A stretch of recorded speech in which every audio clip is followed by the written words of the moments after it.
Welcome to the DX Today podcast, your daily deep dive into the AI ecosystem. I'm Chris, and joining me as always is Laura. Today we are digging into a model release that I think is going to be remembered less for its benchmark scores and more for what it does to the balance of power in open weights.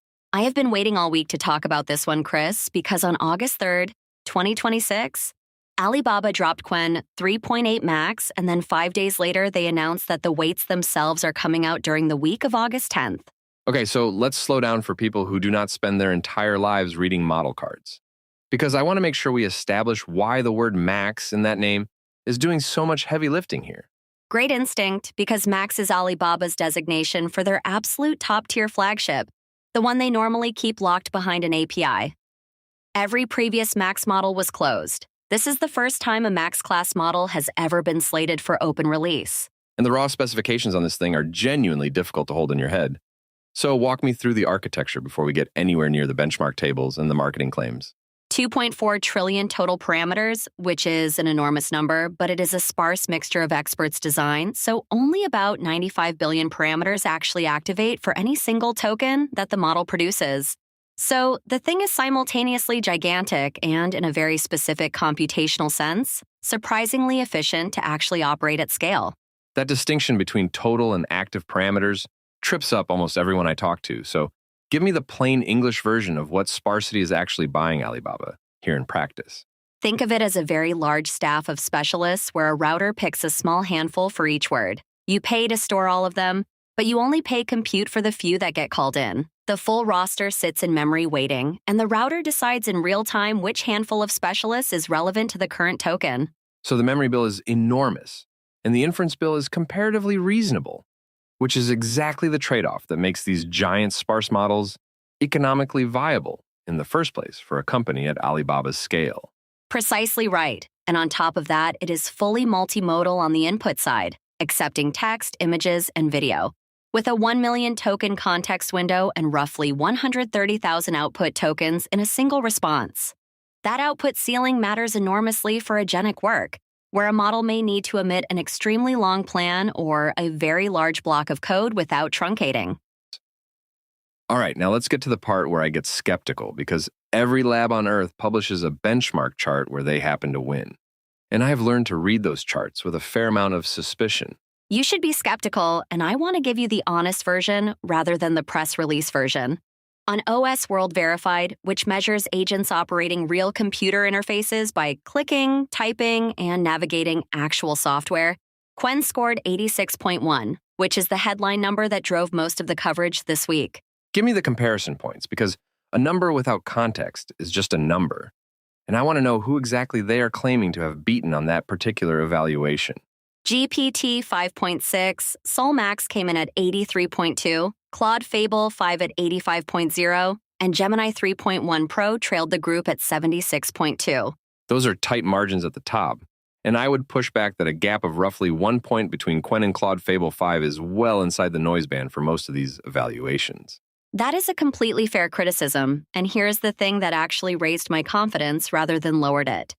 They published a benchmark where they lose, which almost nobody does voluntarily anymore in an environment where every launch chart is carefully curated to show the sponsoring lab in the most flattering possible light.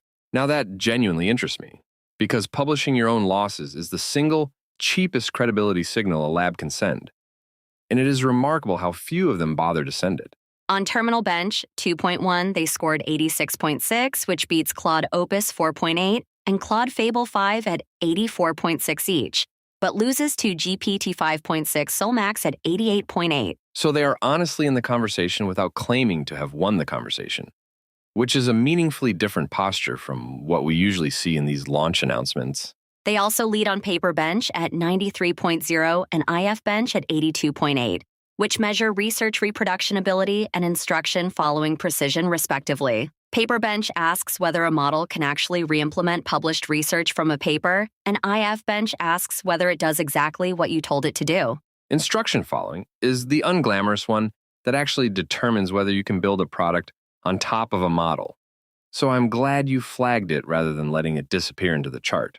It is the difference between a model that demos beautifully and a model you can put into production without writing 300 lines of defensive parsing code around every single response it hands back to you. Let's talk about money because the API pricing is part of this story, and I suspect it is not an accident that the numbers landed where they did.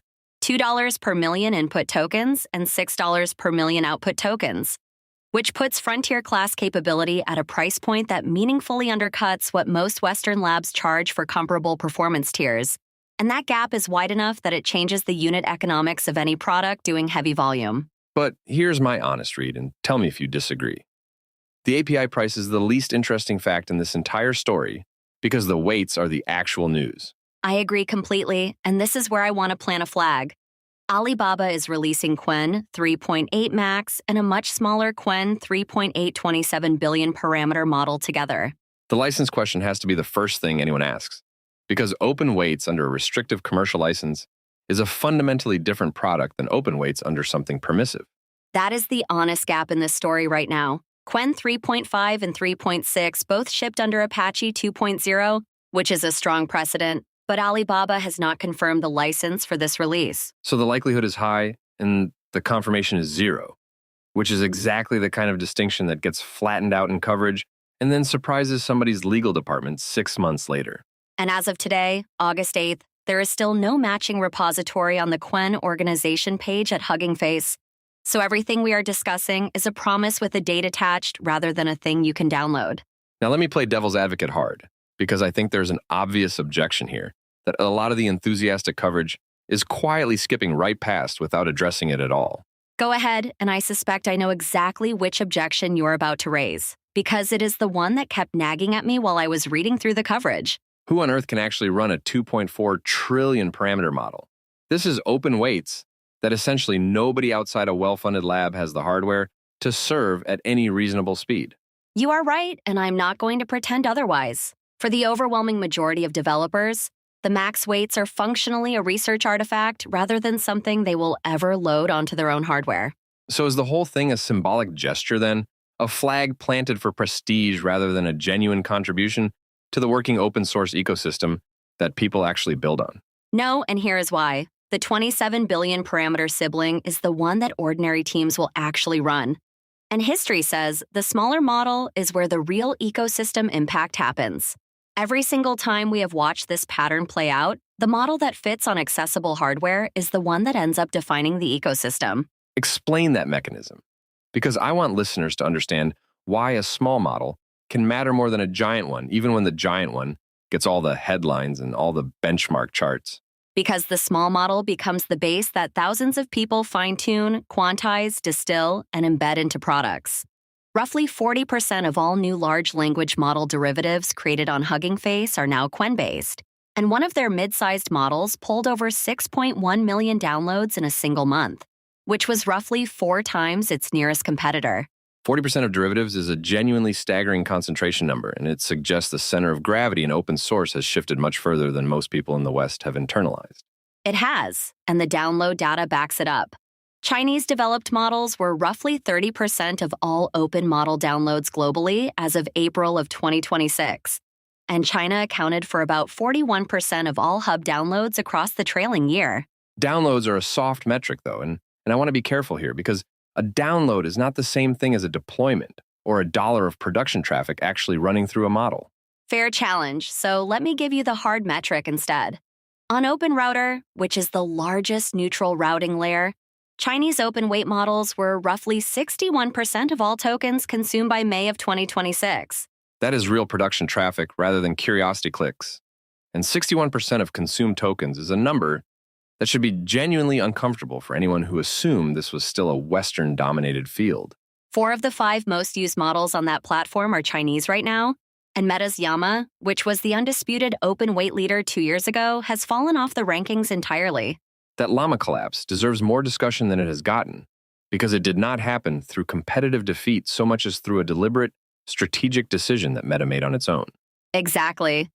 Metaship paused open weight Llama after pivoting its frontier attention toward the closed Muse line, And the vacuum that decision created got filled almost immediately by Alibaba and DeepSeek, rather than by another American lab. So the American open weight retreat was voluntary, and I think that is the strategically important sentence in this entire episode, because voluntary decisions can in principle be reversed. They can, but ecosystems have enormous momentum.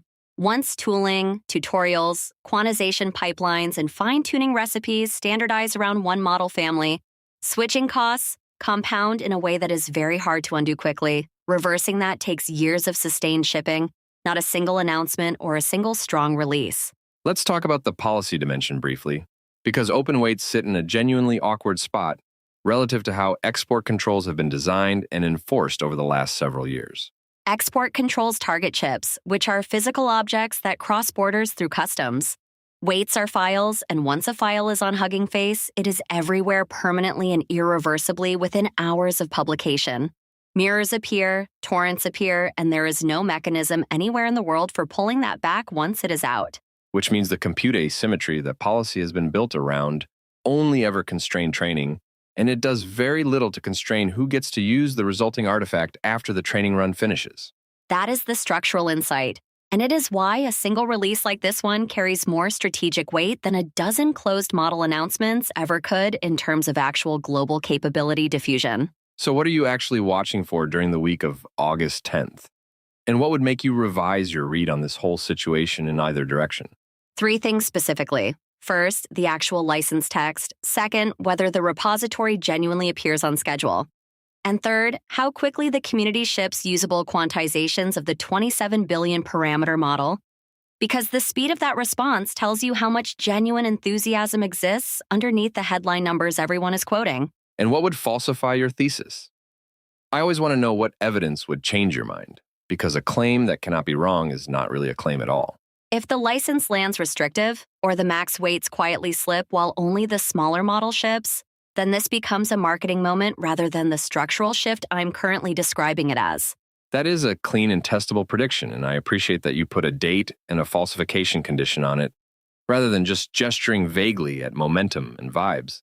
For anyone building right now, my practical advice is to treat this as a reason to make your stack model agnostic, rather than a reason to immediately rewrite everything around a Chinese model family. That is the right note to end on, because the durable lesson here is not which lab won this particular week. It is that portability is now a core architectural requirement rather than a nice to have. That's all for today's episode of the DX Today podcast. Thanks for listening, and we'll see you next time.